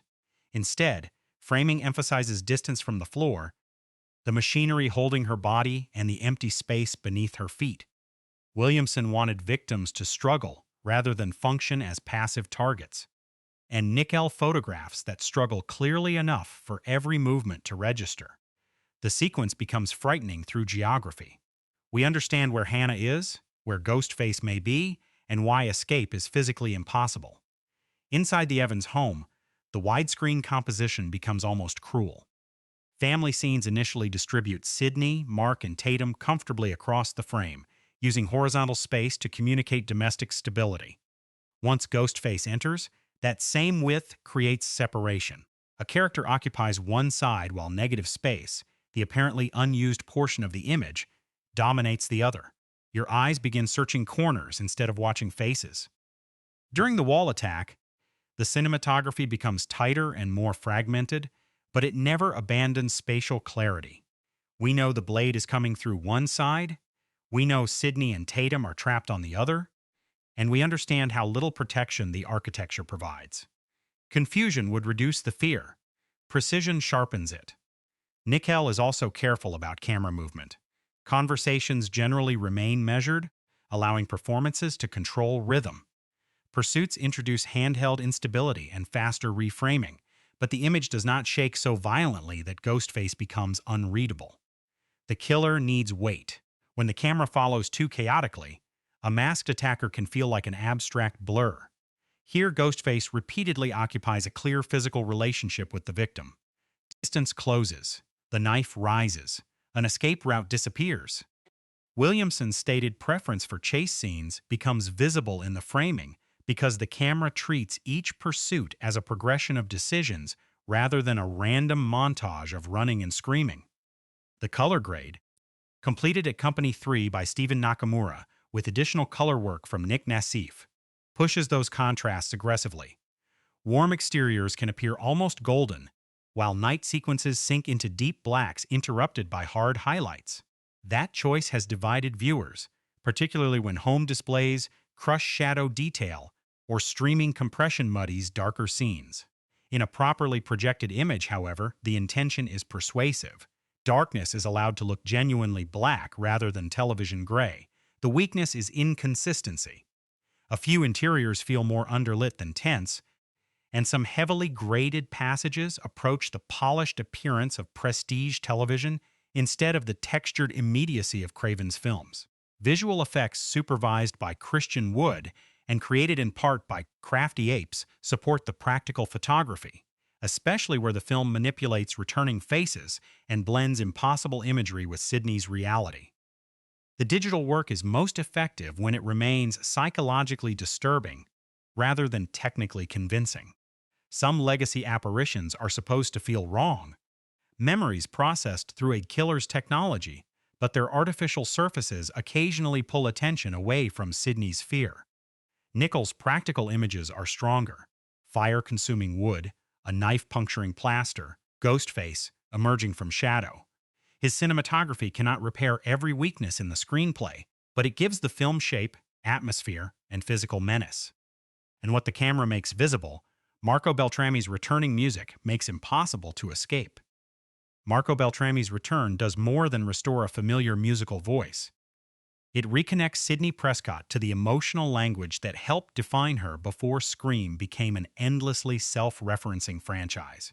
Beltrami scored the first 4 films, but was absent from the 5th and 6th, where Brian Tyler and Sven Falconer carried the musical responsibility. Hearing Beltrami again creates continuity that dialogue cannot reproduce. Sidney may have changed homes, built a family, and aged beyond Woodsboro, but the score recognizes her instantly. The music does not treat her as a returning celebrity.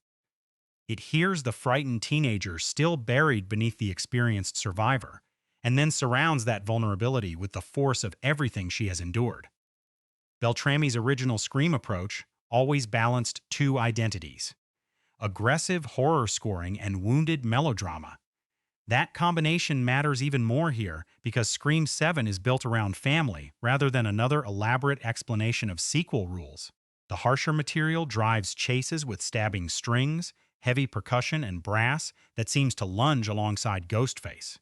Around Sidney and Tatum, however, the music becomes quieter and more searching. The album's cue titles reveal that division clearly: Ghostface versus Family, Sidney and Tatum, Mrs. Evans' Lament, and Sid Gets to Work. Even Beltrami's pun-heavy track names preserve the franchise's mixture of terror and mischief. The score can mourn Sidney in one moment, then wink at the audience in the next. The emotional writing is strongest when Beltrami resists making Sidney sound invincible. A triumphant superhero theme would misunderstand her completely. Sidney's strength has always carried grief inside it, and the returning musical vocabulary preserves that contradiction. Softer female voices and suspended harmonies recall the almost operatic sadness of the earlier films, making her family life feel precious, precisely because we know it can be destroyed. When the score accelerates, it does not announce that Sidney has transformed into an action hero. It feels like an old survival mechanism restarting.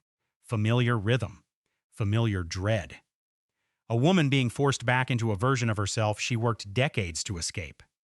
Kevin Williamson remained closely involved with how the music functioned inside individual scenes.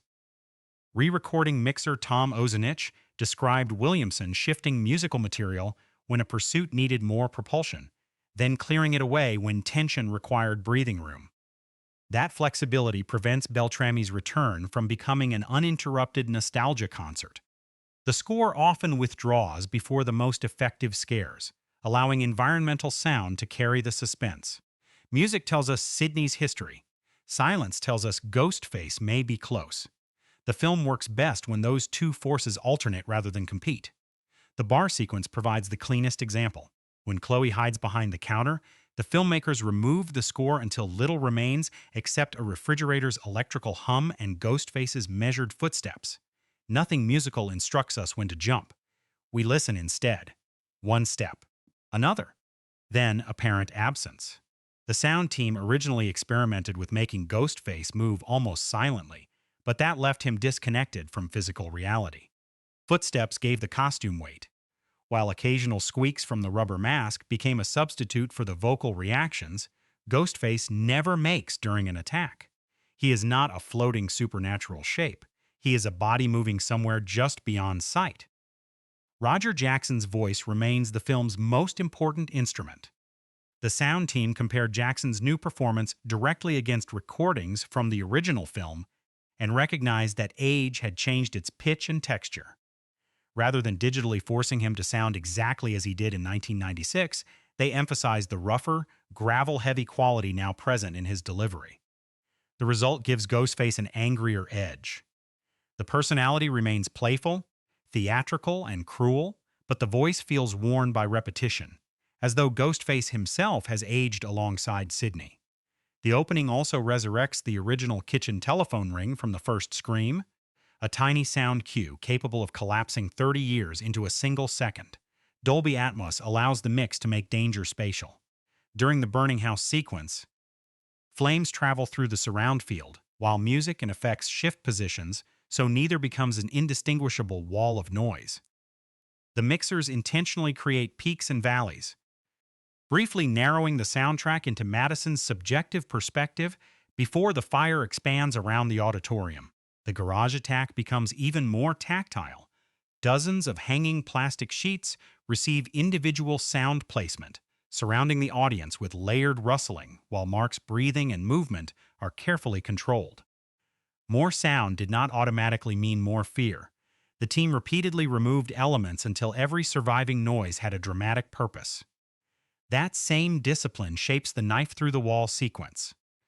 Sound designer and effects mixer John Greasley experimented with how taps, scrapes, and impacts would change between Ghostface's side of the wall and the narrow compartment containing Sidney and Tatum.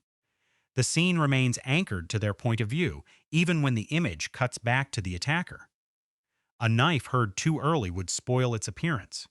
Too much reverberation would make the hidden space feel artificially large. So the soundtrack tightens. Metal touches plaster, the wall cracks. Breath becomes loud. Your body anticipates the blade before your eyes locate it. Sound turns a few inches of material into the thinnest distance imaginable. The licensed soundtrack adds contemporary energy through songs including Twisting the Knife by Ice Nine Kills, featuring McKenna Grace, Don Tolliver's Creepin', Sueco's Rearranging Scars, Stella Lefty's The Kill, and Jesse Murph's Criminal. They broaden the movie's generational identity, though none becomes as inseparable from the film as Beltrami's recurring musical language.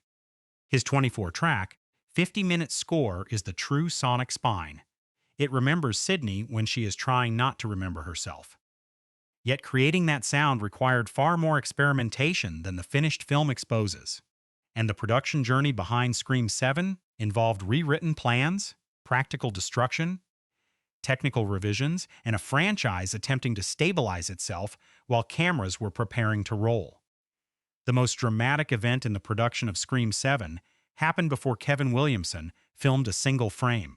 The project announced in August 2023 was not the movie audiences eventually received.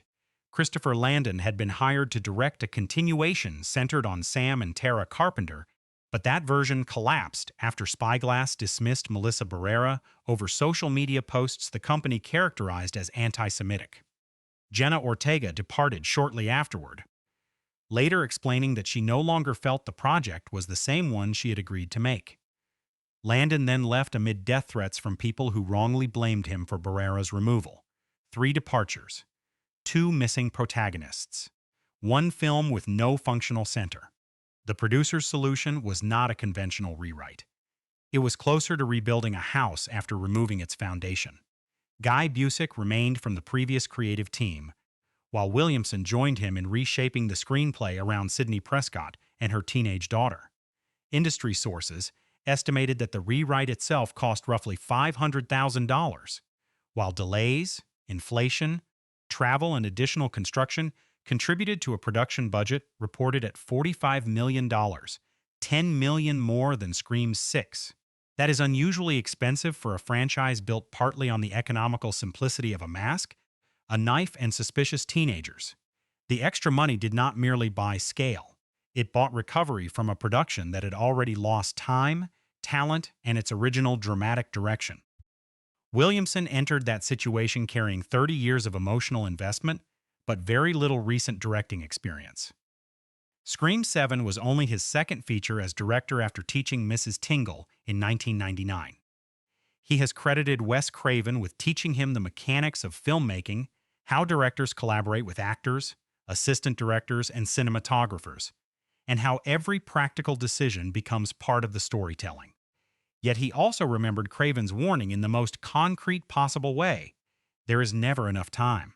That pressure becomes easy to imagine on a film involving multiple killers, complicated prosthetics, stunt work, fire, hidden legacy appearances, and an ensemble scattered across several locations. Williamson knew the mythology better than anyone. He still had to run the machine. Principal photography began in Atlanta on January 7, 2025, and concluded on March 12, giving the production approximately 9 weeks to capture its rebuilt story. To discourage attention, paperwork used the working title Scar Tissue, an appropriate disguise for a film about wounds that technically healed but never stopped affecting the body. Georgia locations in Covington, Douglasville, and Smyrna were combined into Pine Grove, Indiana, while Williamson personally selected the Savannah College of Art and Design's Midtown Atlanta facilities for part of the shoot. The SCAD building offered both retro architectural character and modern production technology, including an LED volume wall. Around 13 students reportedly worked in substantive production roles, some operating cameras visible within the studio environment. That mixture of old surfaces and new technology mirrors the production itself. The filmmakers constructed or recreated familiar franchise imagery, then used contemporary tools to distort it. The Macher house was rebuilt for the opening sequence rather than filmed at the original California property, after which the production burned the exterior for real. Practical fire gives the scene its instability. Smoke changes direction, flames reshape themselves, and light flickers across the structure in ways digital simulation often makes too controlled. The crew did not preserve the recreated landmark for tours or future sequels. They sacrificed it to the shot. A nostalgic object was built with enormous care so Williamson could destroy it. A wonderfully expensive expression of the movie's conflicted relationship with its own past. The school theater murder required a different kind of physical coordination. McKenna Grace's Hannah is hoisted above the stage while Ghostface weaponizes the fly system, turning theatrical machinery into a killing device. Williamson and Neve Campbell had initially discussed pulling back from the escalating gore of the two previous films, aiming for suspense closer to the original. Then they remembered that Craven was hardly bloodless. The production embraced the brutality, combining stunt rigging, performance, prosthetic work, and carefully controlled movement to make Hannah's helplessness readable. Stunt coordinator Jennifer Badger also supervised the Evans House confrontation, where performers, blades, and breakaway surfaces had to occupy extremely tight spaces without making the danger look cautious. Sometimes the most convincing physical discomfort was not designed. Mason Gooding contracted E. coli the day before filming an important bar sequence with Jasmine Savoy Brown. Between takes, he kept a bucket beneath the bar, became sick, cleaned himself up, and returned when filming resumed. Gooding later joked that a moment in which Chad appears to be dying works because the actor felt close to it. It is a grimly perfect scream anecdote, an off-camera ordeal accidentally serving the emotional condition of a character who is already exhausted by repeated massacres. Gooding lost weight during the illness, but completed the work rather than forcing the sequence to be abandoned. Secrecy proved harder to control. Around the time filming wrapped, reports revealed that Matthew Lillard, Scott Foley, and David Arquette had participated despite their characters being dead. The leaks immediately generated theories that Stu had survived, that Dewey would appear in visions, or that the actors were playing new roles. The finished film instead used their performances in artificial videos created by the killers, alongside Laurie Metcalf's Mrs. Loomis. The production had concealed Metcalf more successfully, but the other announcements changed how viewers approached the mystery. Rather than wondering whether familiar faces would appear, audiences spent the film waiting to learn how. In a whodunit, even accurate casting news can function like a spoiler without explaining the solution. Post-production continued the process of deciding how much material the movie could support. Home-release extras later disclosed deleted scenes expanding Chloe and Lucas's romance, Tatum's farewell to Ben, Sidney's relationship with Jessica, and the possibility that opening victim Scott had some connection to the killers. Their removal helps explain why several supporting characters feel more functional than fully lived in. Editing tightened the forward momentum but discarded connective tissue, the very material that might have made later deaths hurt more. That is the production's recurring trade-off. The filmmakers were trying to deliver a fast, audience-friendly slasher while carrying the weight of a heavily reconstructed screenplay and an unusually crowded legacy ensemble.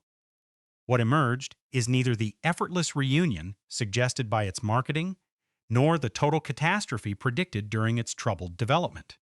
Scream 7 exists because hundreds of craftspeople stabilized a project that had already changed directors, protagonists, and narrative purpose. They rebuilt an iconic house and burned it, converted Georgia into Indiana, suspended actors over stages, concealed returning stars, and allowed Williamson to complete the journey from Craven's screenwriter to the director standing in Craven's former position. Production turmoil does not automatically create artistic depth. Sometimes chaos simply leaves scars. Here, however, those scars became part of the movie's identity, and the enormous commercial question was whether audiences would embrace that homecoming or reject the circumstances surrounding it. The commercial story of Scream 7 is almost the opposite of its production story. Behind the scenes, the project looked unstable. Departing stars, an abandoned creative direction, a new director, and a substantially rewritten screenplay. At the box office, however, uncertainty became an event. Audiences did not approach the film as another routine Ghostface sequel. They approached it as Sidney Prescott's major return, Kevin Williamson's directorial homecoming, and a test of whether the franchise could survive its public turmoil. The answer arrived quickly. Scream 7 opened to approximately $63. $6 million in the United States and Canada, by far the largest domestic debut in series history. That opening demolished the previous record held by Scream 6, which debuted with $44.4 million in 2023. The difference was nearly $20 million, a huge jump for the seventh entry in a 30-year-old slasher series. Worldwide, Paramount reported an opening of roughly $97 million, also a franchise best. Ghostface was no longer operating like a modest horror property supported only by dedicated fans. For one weekend, Scream 7 behaved like a genuine studio tentpole. It took the global #1 position, delivered Paramount's biggest horror opening, and became the franchise's first installment released in IMAX.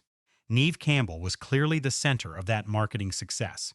Posters, trailers, and interviews sold the film as Sidney's return after Campbell sat out Scream 6. That absence gave her comeback scarcity. Audiences had already seen Ghostface operate without Sidney, so the seventh movie could promise something the sixth could not: the emotional restoration of the franchise's original survivor. Kevin Williamson's move into the director's chair strengthened that pitch. Even viewers aware of the production controversy were offered a simple narrative powerful enough to compete with it. The creator had returned to protect his creation. Nostalgia was not merely decoration in the campaign. It was the product. The film's reported $45 million production budget made that opening even more important. Scream 7 was the franchise's most expensive entry according to the numbers, exceeding the $33 million listed for Scream 6 and the $24 million budget of the 2022 revival. A larger cast, production delays, rebuilt sets, premium format preparation, and the costs associated with redirecting the project all increased the financial pressure. Yet the movie earned more than its production cost from its domestic opening weekend alone. That does not mean immediate profit. Cinemas retain part of ticket revenue, while marketing and distribution create additional expenses, but it removed almost any realistic possibility of the film becoming a theatrical disaster. Then came the catch. The opening was enormous, but the theatrical run was aggressively front-loaded. The second domestic weekend brought in about $17 million, a drop of 73.3%. By comparison, the film's strongest supporters had clearly rushed out immediately, leaving less casual demand behind them. Its final domestic multiplier was only 1.92, meaning the complete North American run earned less than twice the opening weekend. That is weak endurance, particularly for a horror film hoping to expand through audience conversation.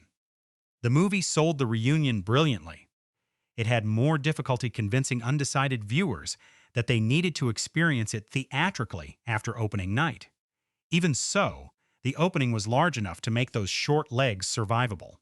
The domestic total finished at approximately $121.94 million, placing Scream 7 above Scream 6's $108.39 million and the original film's unadjusted $103.05 million. That unadjusted qualification matters. The 1996 Scream sold tickets at much lower prices and became a phenomenon through extraordinary endurance, eventually earning more than 16 times its opening weekend. Scream 7 achieved its record through concentration, premium screens, higher ticket prices, franchise awareness, and a massive first weekend turnout. One film grew into a cultural event. The other arrived already packaged as one. The worldwide finish requires a little honesty because the major trackers do not perfectly agree. Box Office Mojo lists roughly $208 million globally, divided between $121. $94 million domestically and $86.6 million internationally. The numbers reports the same domestic figure but a higher overseas total of $91.9 million, producing approximately $213.84 million worldwide. International box office reporting can vary because territories update at different times and trackers may include or exclude particular grosses. Whichever total is used, the conclusion remains unchanged. Scream 7 became the franchise's highest-grossing installment in unadjusted dollars, comfortably passing Scream 6's $169.06 million worldwide result. The international performance also prevented the movie from depending entirely on Sidney's American nostalgia. France contributed more than $11 million, according to Box Office Mojo, followed by the United Kingdom with approximately $10.7 million, Mexico with $8.3 million, Germany with $6.9 million, and Brazil with $6.7 million. The domestic market remained dominant, but Ghostface's iconography translated easily. The mask requires no cultural explanation, and the franchise's mixture of murder mystery and slasher spectacle remains straightforward to market across territories. Paramount moved the movie to digital purchase and rental on March 31, barely more than a month after its February 27 domestic opening.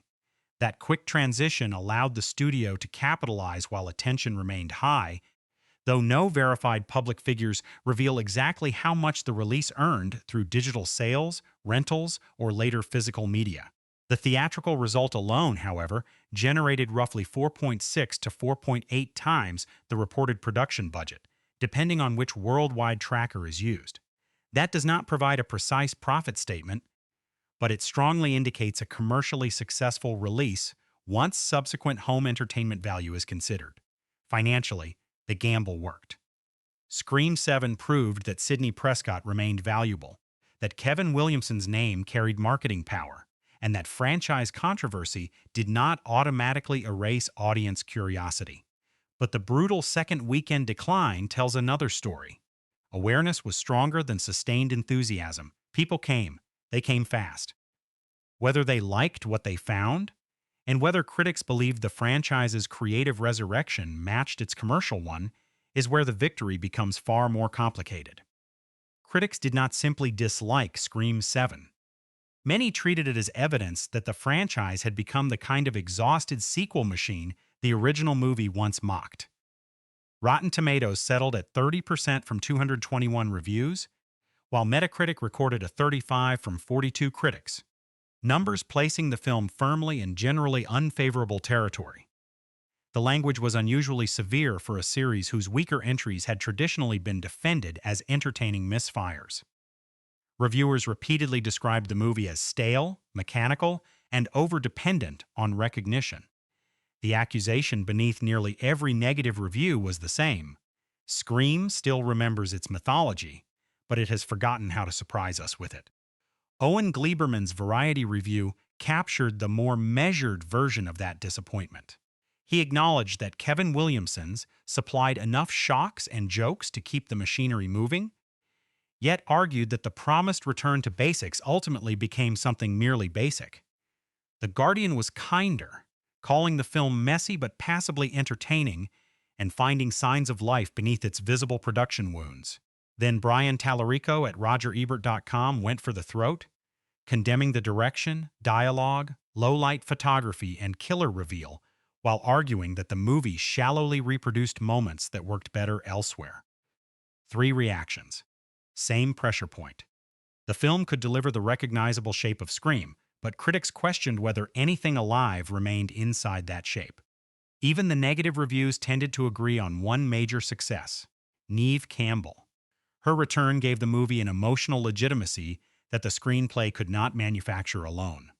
Early critical roundups repeatedly praised Campbell's control, particularly the way she avoided overplaying Sidney's fear while making her maternal aggression completely believable. Isabel May also received support for grounding Tatum's frustration and vulnerability, although critics frequently wished the character had been written with greater independence. Courtney Cox, Mason Gooding, and Jasmine Savoy Brown were welcomed for restoring humor and ensemble rhythm. Whenever these performers share the frame, the movie briefly stops feeling like an intellectual property exercise and starts feeling like a reunion between people who survived something together. The kills produced a similar split. Supporters praised the directness of the violence, the theater murder, and the film's willingness to let victims resist rather than wait passively for execution. Several reviewers considered individual deaths among the franchise's nastiest. Detractors saw gore without suspense, a collection of technically elaborate wounds disconnected from characters too thinly written to mourn. That distinction is crucial. Brutality makes viewers recoil. Suspense makes them care what happens before the blade lands. Scream 7 often achieves the first sensation more reliably than the second. Your body reacts. Your imagination rarely does. Audiences were noticeably warmer, though not overwhelmingly enthusiastic. Rotten Tomatoes showed a 74% verified popcorn meter from more than 5,000 ratings, creating a dramatic 44-point gap from critics. Metacritic's users were harsher, giving the film 4.9 out of 10. Opening night moviegoers awarded it a B- cinema score, while Post-Track reported that 61% would definitely recommend it. Respectable for a violent horror movie, but below the response received by Scream 6. So the story is not critics hated it, fans loved it. The reality is messier. Many paying viewers enjoyed Sidney's return and Ghostface's set pieces, but enthusiasm weakened once the conversation moved beyond immediate franchise loyalty. The fiercest debate surrounded the film's use of artificial intelligence deepfakes to resurrect images of dead characters. For some viewers, that device converted years of fan speculation, especially theories about Stu Macher's survival, into a clever weapon used against Sidney. For others, it was the purest example of the film confusing recognition with imagination. Matthew Lillard appears, the audience reacts, and then the technology explains why. The idea could have become a sharp commentary on digital resurrection, manipulated memory, and studios endlessly reusing familiar faces. Instead, it moves so quickly that the ethical and emotional implications barely settle before the plot races onward. A disturbing concept becomes another cameo delivery system. Reception was also impossible to separate completely from the circumstances surrounding Melissa Barrera's firing. Roughly 25 pro-Palestinian demonstrators gathered outside the Los Angeles premiere, carrying flags and calling for a boycott in response to Spyglass removing Barrera over social media posts about the Israel-Gaza war. Spyglass had previously said it regarded her posts as crossing into anti-Semitism and hate speech. Protesters framed the dismissal as suppression of pro-Palestinian expression. Williamson acknowledged their right to protest, while Jasmine Savoy Brown emphasized that she, Barrera, Jenna Ortega, and Mason Gooding remained personally close. The red carpet therefore became a physical image of the movie's divided cultural position. Celebration inside, unresolved anger outside. The enormous opening weekend showed that the boycott did not prevent commercial success, but money did not settle the argument. Online discussions split between viewers who believed the film was being punished for off-screen decisions and those who felt the production controversy had exposed a deeper creative retreat. Defenders saw a sincere Sidney-focused slasher rescued from chaos. Critics saw a studio abandoning one generation of protagonists, then using legacy casting to regain goodwill. Both interpretations can coexist. A movie may be assembled with genuine affection by its filmmakers while still functioning as corporate damage control. That contradiction sits in every nostalgic return, every apology to Sidney, and every reminder that the Carpenter sisters are no longer present. Only months after release, a lasting critical reevaluation would be premature. Yet the film's cultural position is already clear. Scream 7 is commercially triumphant, critically wounded, and emotionally dependent on an actress whose presence prevents the entire construction from collapsing. It offers efficient chases, punishing violence and a sincere mother-daughter bond, then surrounds them with weak mystery logic, underwritten suspects, and nostalgia that sometimes behaves like emotional blackmail. The divided response is not a misunderstanding of the movie. It is the most accurate reflection of what the movie is. Comforting and frustrating, heartfelt and calculated, alive in individual moments yet uncertain about why it must continue. The final question, then, is larger than whether this sequel works. What does Sidney's return actually say about inherited trauma, motherhood, and a franchise that can never allow its final girl to remain finally safe? At its core, Scream 7 asks whether trauma can be inherited without becoming destiny. Sidney Prescott has spent 30 years trying to prove that survival means more than simply remaining alive. She marries, raises a family, runs a coffee shop, and constructs a home containing panic rooms, escape routes, and carefully hidden history. That contradiction defines her. Sidney has created an ordinary life through extraordinary preparation. She tells herself the past is over while designing every room around its possible return. Ghostface does not expose her paranoia as irrational. He proves it was necessary, and that is both the film's most emotionally satisfying idea and its cruelest one. Motherhood completes the circle that began with Maureen Prescott. The original murders emerged from secrets surrounding Sidney's mother. This time, violence reaches forward towards Sidney's daughter. Tatum is approximately the age Sidney was when the first Woodsboro massacre began, turning adolescence itself into a trigger for her mother. Neve Campbell described Sidney as carrying unresolved trauma involving both motherhood and her own mother, and the story uses Tatum to bring that wound back to the surface. Sidney is no longer only the daughter trying to understand what was hidden from her. She is the mother doing the hiding. That reversal gives the film its clearest emotional lesson. Protection without honesty becomes another form of isolation. Sidney avoids discussing Woodsboro because every memory ends with someone dead, understandable, human, also damaging. Tatum grows up surrounded by the consequences of a story she has never been allowed to hear properly. She knows her mother is famous, cautious, and emotionally guarded, but not why.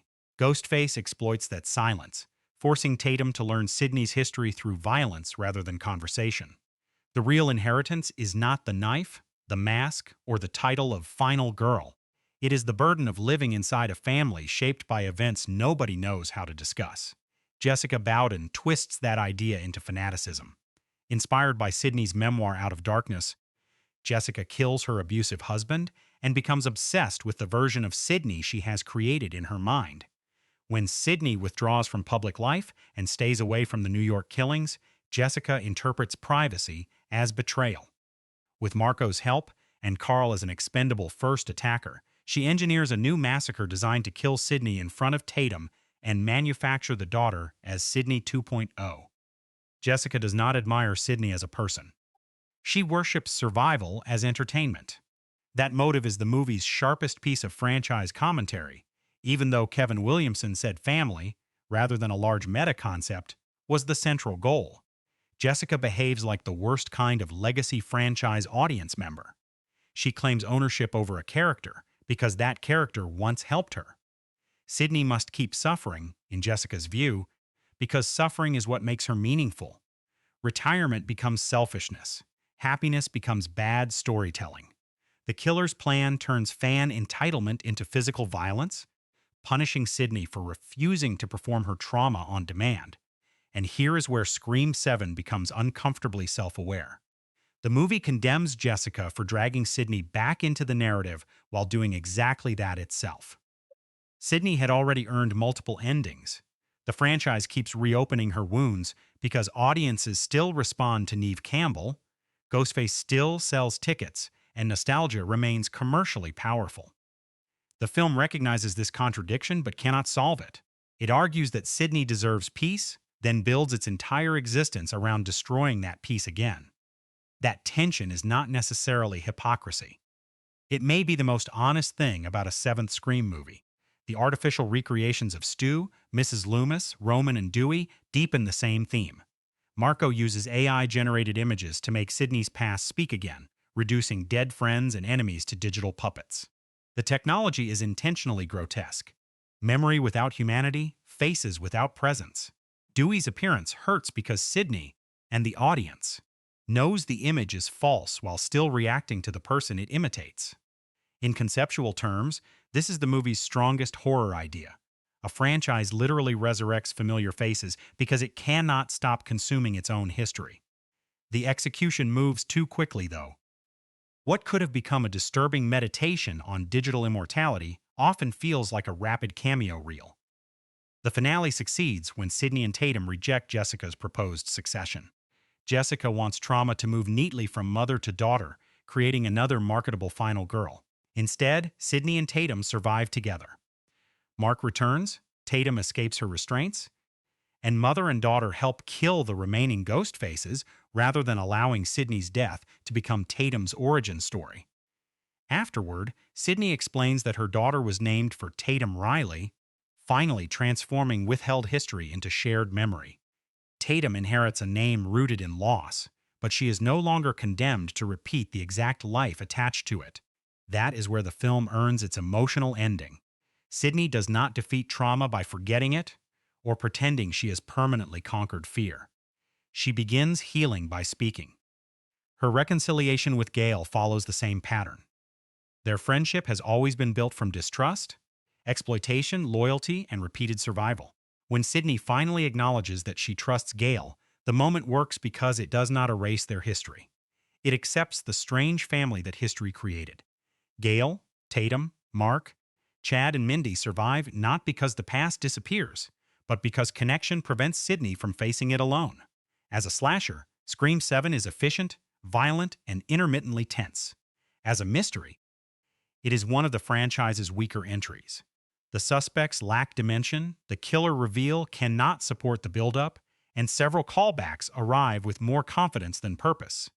Williamson directs character exchanges with genuine affection, but his action occasionally lacks Wes Craven's visual patience and wicked control of audience attention.